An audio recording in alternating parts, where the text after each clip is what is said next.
Could you elaborate on that? So I don't know how much of the programs and the actual technical capacities everybody's talked to you about, but there's an infrastructure in place in the United States and worldwide that NSA has built in cooperation with other governments as well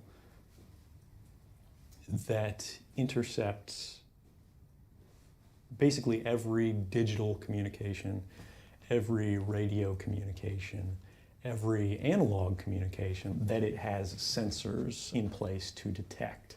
And with these capabilities, basically the vast majority of human and computer-to-computer communications, device-based communications, which sort of inform the relationships between humans, are automatically ingested without targeting.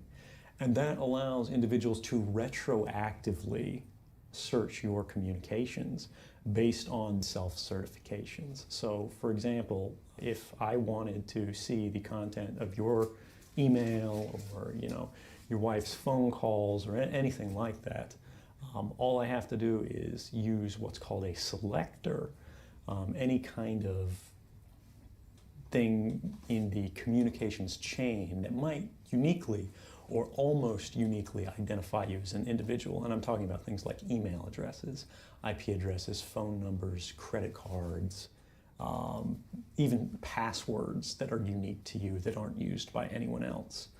I can input those into the system, and it will not only go back through the database and go, have I seen this anywhere in the past? It will basically put an additional level of scrutiny on it moving into the future that says, if this is detected now or at any time in the future, I want this to go to me immediately and alert me in real time that you're communicating with someone, things like that.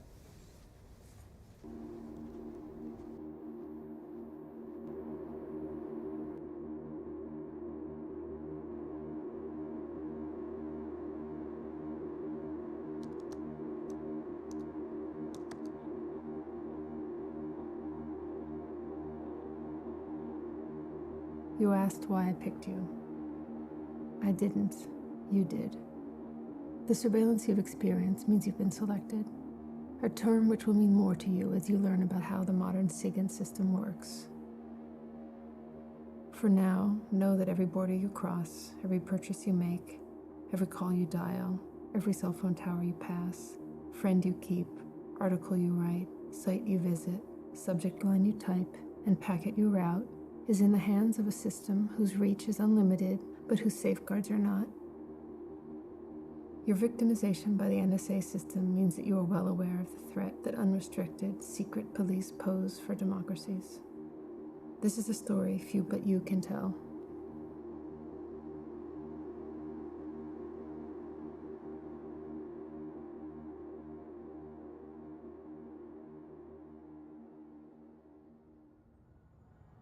Thanks for having me. If anybody has any questions, like I said, just raise your hand and I'll try to call on you as soon as I possibly can. So who here actually feels like they are under surveillance pretty regularly? Everyone occupies, no? Everyone inside of Occupy. How many people here have been arrested and had at their court date, they had their phone taken into the back room? How many people here had their retina scanned? Wow. So you guys are actually, in a sense, the canaries in the coal mine, right? Because the incentives are all lined up against you. Anybody see on the subway, link your Metro card to your debit card, right? And like auto refill? This is a concept which is key to everything we'll talk about today, and it's called linkability.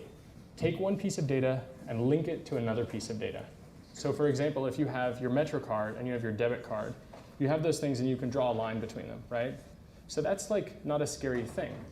Except your bank card is tied to everything else that you do during the day. So now they know where you're going when you make purchases. So when they decide to target you, they can actually recreate your exact steps with a Metro card and with the credit card alone. Like literally where you go and what you buy. And potentially by linking that data with other people on similar travel plans, they can figure out who you talked to and who you met with. When you then take cell phone data, which logs your location, and you link up purchasing data, Metro card data, and your debit card, you start to get what you could call metadata, in aggregate over a person's life. And metadata in aggregate is content. It tells a story about you, which is made up of facts, but is not necessarily true. So for example, just because you were on the corner and all those data points point to it, it doesn't mean you committed the crime. So it's important to note that if someone has a perception of you having done a thing, it will now follow you for the rest of your life. So just keep in mind that what happens to you guys, for example, with fingerprints and retinal scans and photographs, that is what is going to happen to people in the future when they resist policy changes and when they try to protest in a totally constitutionally protected way.